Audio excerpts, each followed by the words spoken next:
Jesus can flow right through us. We shine the light of Jesus to the world.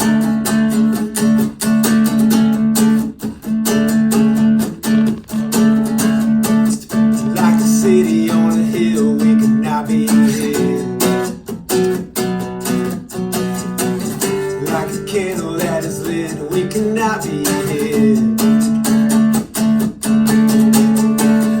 Let the love of the Father flow through us all. Let the Holy Spirit make us light. Let the Holy Spirit make us all. Oh, be the light of Jesus to the world. Oh, reaching out to the lost, reaching out to the hurt. Oh, with the love of Jesus can flow right through us. We shine the light of Jesus to the world. Light up the world. Light up the world with Jesus. Light up the world. Light up the world with Jesus. Light up the world. Light up the world with Jesus. Come on, light up the world. Light up the world with Jesus. Oh, be the light of Jesus to the world. Oh, reaching out to the lost, reaching out to the hurt. Oh, with the love of Jesus can flow right through us. We shine the light of Jesus to the world. With the love of Jesus can flow right through us. We shine the light of Jesus to the world. Amen, amen.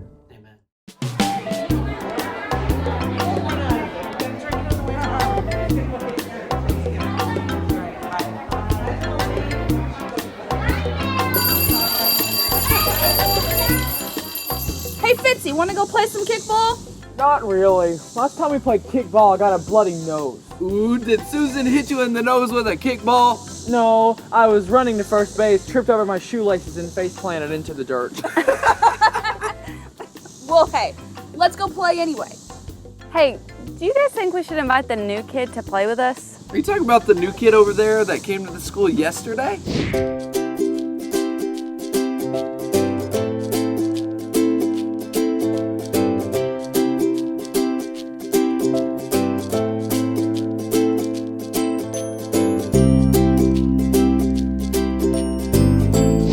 Yeah, Mr. Periwinkle said that we should try to show kindness to her. Well, I don't even know her, and my mom said not to talk to strangers. Well, I don't think that she meant you couldn't talk to new kids at school. Come on, she doesn't have anybody to play with. That's not my problem. She needs to get herself some friends of her own. Yeah, besides, I don't have to be nice to her, okay? I don't have time. I have to go blow up a bunch of balloons so I can give them to my neighbor so he can tie them to his house and fly up into the sky and get to Paradise Falls. Fitzy, that's the plot line from the movie Up. And plus, if you want to help your neighbor, you have to start with the new kid. What? The new kid ain't his neighbor. Jesus said that our neighbor is anyone who's in need. And this new kid really needs friends. We should go be nice to her. But I'm scared. Yeah, and I don't know what to say. And I'm from the Bronx. New kid? Ain't nobody got time for that. I have balloons to go blow. You know, Stacy's right. They really should reach out and be kind to the new kid. But the other kids are just making excuses as to why they can't be a good neighbor. Jesus told a story of someone who was in need. Several people had a chance to help the person, but they didn't. Then along came someone who was supposed to be the enemy of the person in need. Instead, they helped him big time. After the story, Jesus asked the big question we're learning from today. Which one would you say was a good neighbor? Obviously, the good neighbor was the one who reached out to help the person in need. In your lesson today, you are going to learn the importance of helping others when they are in need. Whether it's a new kid at school, the homeless in your community, or someone in your own neighborhood, we must reach out to help the hurting and be a good neighbor. My name is Kayla, and I'll see you next time when we study more of Jesus' questions.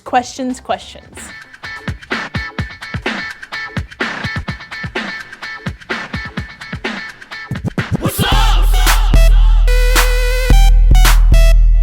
What's up?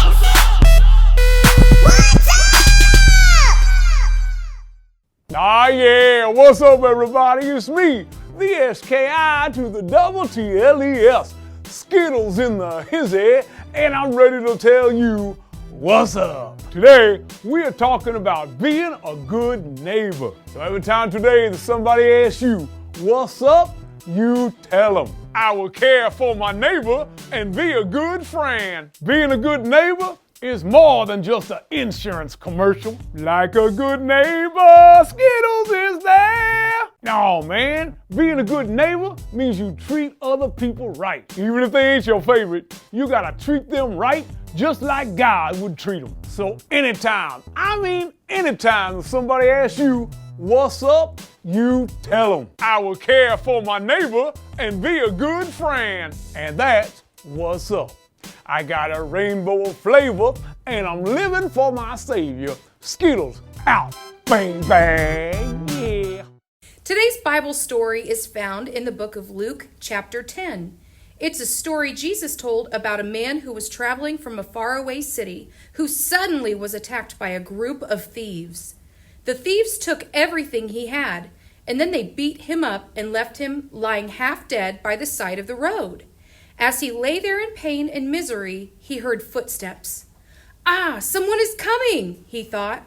I hope it is someone who will help me. I hope it isn't one of the same men who beat me up, coming back to find out if I am dead. He waited and listened for what seemed like hours, but the person did not come over and help him. It happened to be a priest who came by. But when he saw the man lying beside the road, he decided to take a different road because he was in a hurry and didn't want to be bothered. The poor man was certainly glad that it wasn't one of the robbers, but he surely wished somebody would come along to help him. After a little while, he heard footsteps again. He wanted to call out and get the attention of the person passing by, but he was in so much pain. All he could do was moan. Maybe this person will see me and help me, he thought anxiously. This time, the man who passed by was a Levite, a well-known teacher in the temple. Surely he would want to help the poor man. But when he saw the man lying on the side of the road, he looked down, then he turned his head, then continued on, completely ignoring the poor, hurting man. It wasn't long until the man heard another set of footsteps. The man who was traveling down the road this time was a Samaritan, a stranger from the country of Samaria. Nobody even liked people from Samaria. It wasn't very likely that this Samaritan would want to help. But as he passed by, he felt compassion for the man and wanted to help. He got off his donkey and bent down next to the man to get a closer look at the wounds. Gently, he wrapped bandages around the sores and carefully put the man on his donkey and took him to the nearest hotel. He even paid the hotel manager to allow the man to stay there until he got well. Did you notice that the people who were supposed to stop and help did not? But the man's enemy, the Samaritan man, was the one who stopped and helped him. Jesus said because of that, the Samaritan man was the true neighbor. In today's lesson, we're going to learn about how Jesus wants us to be good neighbors.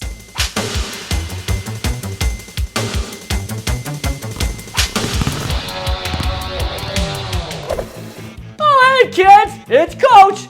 Today's kind of a bittersweet day for me as it's my last day in the kitchen. The lunch ladies are returning tomorrow, but they did something really special. They got me a little gift basket. I'm going to show you some of the things they got me. Well, the first thing they got, Coach is missing a little bit of hair, so they got me some hair. So like for fancy days, I got that. Oh, I also got me a shoe. I'm always losing my shoe, so they just got me one, so then I wouldn't be so sad when I lost it. And then they got me something I was a little confused about. They got me, well, maybe I'll grow into them.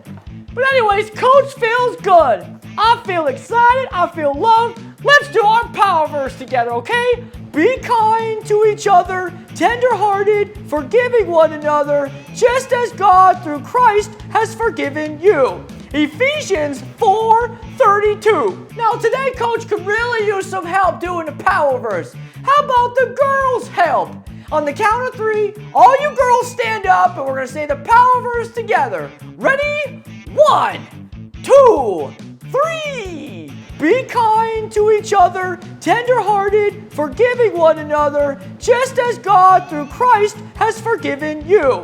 Ephesians 4:32. Great job, girls. You can have a seat. But now it's time for the boys to get up. Okay, boys, we're going to do the power verse together on the count of 3. All right, here we go. Ready? 1, 2, 3. Be kind to each other, tender-hearted, forgiving one another, just as God through Christ has forgiven you. Ephesians 4:32. Great job, boys. You can have a seat. Now, this makes Coach think, early on, I was kind of feeling a little bit underappreciated. But this basket full of goodness made me feel good. So I say to you, hey, go out there, be a good friend, find somebody you can do something great for. It'll just make their day. So let's do the power verse one more time together, and this time with our physical challenge. This time what we're gonna do, when I say 3, you're gonna spin as fast as you can, okay? Here we go. 1, 2, 3. Be kind to each other, tender-hearted, forgiving one another, just as God through Christ has forgiven you. Ephesians 4:32. Great job, everybody. You can have a seat if you haven't already fallen over. Well, Coach is going to get back to the gym, and no technical fouls issued today. You're amazing. Have a great week.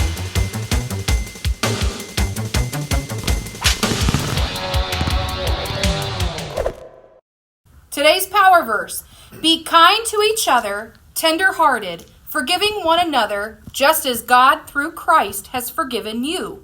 Ephesians 4:32. Now let's say it together, everybody.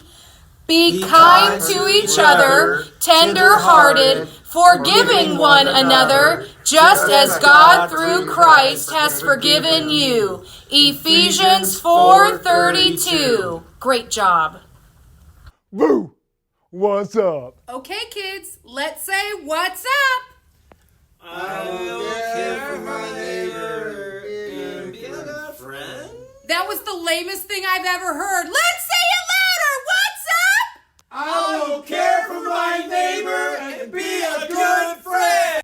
Guys, I'm really excited to tell you about our new and upcoming things. So we do What's Up. I want you guys to send us your video of the What's up? Oh my gosh! What now, Inquisitor? No one questions the Inquisitor. Don't you know this by now? The time is nigh. The time is what? Nigh. The time is nigh. That means the time is now. See? Here, on my watch. Okay? It says 9:15. No matter. The time has come to breathe deep. The cool air that is the Inquisitor's questions of, inquisitiveness. Inquisitor, let's get this over with. Indeed. Question time. What came first, the chicken or the egg? What came second, the bacon or the pig? What came third, the corn dog or the mini corn dog? Inquisitor, did you not eat breakfast or something? I'm hungry. What came fourth, the ham or the burger? And what came sixth, the pineapple or the bowling ball? Is your mask too tight? You're driving me crazy! At least that's what Greg said. Who's Greg? My neighbor. Well, he was my neighbor. I asked him so many crazy questions that he couldn't take it anymore, and boom! Greg exploded! You made your neighbor explode? That's terrible. Well, not really. Greg was a piñata. Here, have have some. He's delicious. So, your neighbor was a piñata? Well, that's the only kind of neighbor I could get. The house next to mine stays empty all the time. I guess I asked too many silly questions, so I bought a piñata, named him Greg, and asked him so many questions, he exploded. That's a pretty normal day for me, actually. I don't think there's a single normal thing about you, Inquisitor. And that's not what a neighbor is supposed to be like. In fact, Jesus asked a question about our neighbors. It's the question that we're asking today, Inquisitor. He asked, which neighbor would you be? That's pretty easy. I guess my neighbor was Greg until he exploded. Anybody that lives in the house next to yours is your neighbor. That's one way of putting it, but what Jesus meant is everybody is our neighbor, Inquisitor. I'm a neighbor, you're a neighbor, they're a neighbor. We're all neighbors. And today we're learning about how to be a good neighbor. Okay, well, let me guess. Rule number 1, don't blow them up. That works. But what I was going to say is that a good neighbor has compassion. That means you care about other people more than yourself. A good neighbor takes action. Ooh, that kind of action? No, I mean that if they see someone in need, they take action to help that person. You have astounded me, O Captain Astounding! I shall return to whenceforth I came and bathe my brain in these brilliant bemusings. Bemusing. I said bemusings. Inquisitor, what does that mean? I'm going to go backstage and think about it just like I do for a little bit. But before I do, I have one final question for you. Huzzah!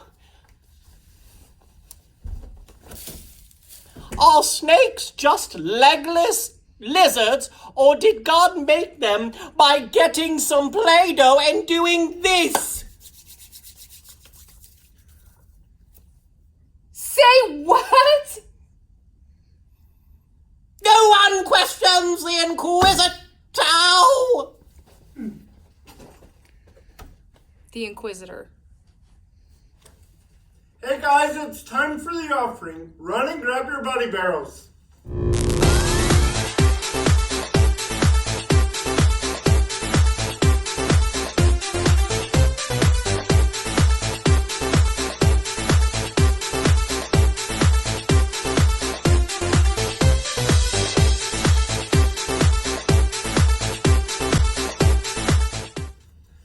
Remember, we're doing the boys versus girls. Take your buddy barrel and pray over it.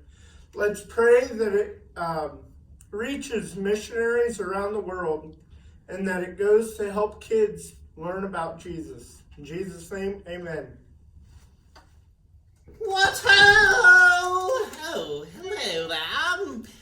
I've got a question for you. What's up? Okay, kids, let's say what's up. I will care for my neighbor and be a good friend. That was the lamest thing I've ever heard. Let's say it louder. What's up? I will care for my neighbor and be a good friend. Yay! Great job, everybody. Hey guys, I hope you've been having a lot of fun with us today. We're learning about the Good Samaritan, as you've probably already figured out. Jesus told the story to a crowd because many of them did not understand they are to love and show kindness to everyone, not just the people that are like them. Jesus told the story of a Jewish man being beaten and robbed.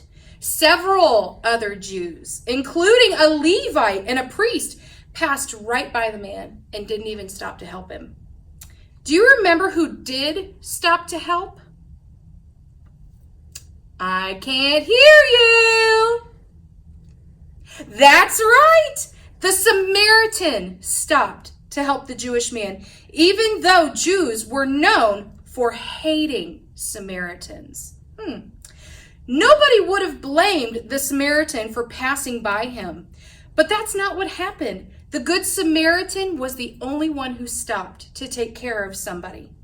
So Jesus asked the crowd, which would you say was a neighbor? Of course, the Good Samaritan was the only one who acted like a good neighbor. We can learn a lot by looking at how the Good Samaritan responded to the man in need. Let's see what a good neighbor does. A good neighbor has compassion. Compassion is a feeling you have for a person in need. Compassion says, I want to help that person. When you see a person who is hurting or in need, you must have a heart that feels compassion for them. If it doesn't move your heart when you see the homeless on the side of the road, the kid who has no friends, or the child who can't afford nice clothes, then you should pray that God changes you. A true Christian should be moved with compassion when they see someone who is in need. Compassion is great, but it's not enough. It's not enough to just feel for the person in need. Instead, the compassion you feel should move you to the next step. A good neighbor takes action. A good neighbor does more than just have feelings of compassion for those in need. After all, if compassion never leads to action, the person in need never really gets helped, do they? What if the Good Samaritan had stopped at the compassion step? He would have felt bad for the man in need, but just kept walking right on by him. Then the man is still hurting, right? Instead, the Good Samaritan allowed that compassion to move him into action. He stopped and did something to help the man who was hurting. We must do the same thing. There is no doubt you see someone who is in need and you feel bad for them. Everybody does. You must allow that feeling to turn into action and do something for that person. Don't just do something, but a good neighbor makes a sacrifice. The Good Samaritan didn't just do something, he went above and beyond. He bandaged the man's wounds, put him up in a hotel, and even paid the bill for the man to stay there until he was well. No doubt that cost him a lot of money, but he was willing to do whatever it took to help the man. You know, Jesus did the same for you and me. He sacrificed everything, including his own life, to save us from our sin. We should follow his example and be willing to do whatever it takes to help those around us who are in need. Whether it is the new kid at school, the next door neighbor who doesn't have enough food, or the homeless person on the side of the road. Who knows? We must be willing to help whoever we see in need. A good neighbor has compassion for the hurting, is moved to action, and is willing to make a sacrifice. Are you a good neighbor? Now, I want you to pray that God will use you to help those around you who are in need. I want you to pray that your compassion will move you into action and that you'll be willing to sacrifice whatever it takes to show the love of Jesus to those in need. I love you guys, and I hope that this does something for your heart today, because it's definitely done something for mine. I love you.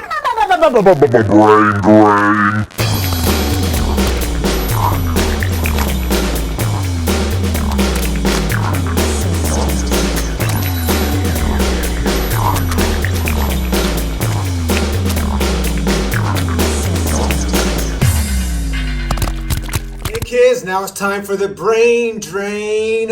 Question number 1, what's up today? Your I think it's... choices are... hold on a second there, student. Your choices are, have lots of friends, care about yourself, or I will care for my neighbor and be a good friend. Anybody? I think it's have lots of friends, Mr. Brain. The answer is I will care for my neighbor and be a good friend. Oh, dang it. Better luck, but hey, you get 9 more chances. So number 2. What happened to the man in today's Bible story as he was traveling the road? 1, he was beaten and robbed, or he found treasure, or he had a wreck. He found treasure. He found treasure. Actually, he was beaten and robbed. We're 0 for 2 now, kids. We need some help. We're going to question number 3. How many people passed by and didn't help the man? Was it 1, 2, or 3? Brain, I definitely think it was 2. It's 2 for sure. So we think 2 passed by and didn't help the man. Let's see the question. The answer is... Answer's 2! Yeah! Woo! Give yourself a shout. Teacher's pet! Question number 4. Who stopped to help the man? A Levite, a priest, or a Samaritan? Anybody? Mr. Brain, I think it was the Samaritan. How about no, Scott? The answer is a Samaritan. You were That's close. what I said. I said a Samaritan. On to number 5. Who paid for the hotel room the man stayed in? Was it the Samaritan, the man's mom, or a doctor? Anyone want to try this one? I think it's that Samaritan guy again. You're right! You were right! Samaritan. Number 6. Were the Levite and the priest considered good neighbors? Yes or no? I think it was a yes and a no. Only if they work for State Farm, eh? The answer is no. They were both not good neighbors. Number 7, according to our lesson today, a good neighbor has what? Good neighbor has love, hate, or compassion? Love. It's a pretty good answer. But it's actually compassion is the answer that we're looking for today. Question number 8. According to our lesson today, a good neighbor takes what? Action, or nothing, or he takes cookies. My mom says if you take cookies, you're gonna go to timeout. So it can't be cookies. I know that. You're right, because the answer is action. Yes. Question number 9. According to our lesson today, a good neighbor makes a blank. Would it be a card, or would it be a sacrifice, or a promise? It's one of those, is it a card? The answer is sacrifice. A good neighbor makes a sacrifice. And last but not least, question number 10. Where was our power verse found today? Was it Ezekiel 7:24? Was it Matthew 3:13? Or was it Ephesians 4:32? Ephesians 4:32. All right, good job, kids. That's great. Yeah, we did it. Yeah, You know, guys, I learned a lot today from our lesson on being a good neighbor. And I know right now with the virus going on and you know, COVID-19, we aren't able to go out and be with people and be the physical hands and feet of Jesus right now. But what you can do is you can pray for those in need. You could send a card. You could even do something as creative as painting on a window as long as you have permission from your parents. That would be an incredible way to share some joy with somebody. Ask somebody, what do you need prayer for today? I found that when you ask people what they need prayer for, they open up to you, and a relationship, a friendship is started through that. And that's what it's all about. We are friends. And I want you to remember that with God, all things are possible. I love you. I can't wait to see you again.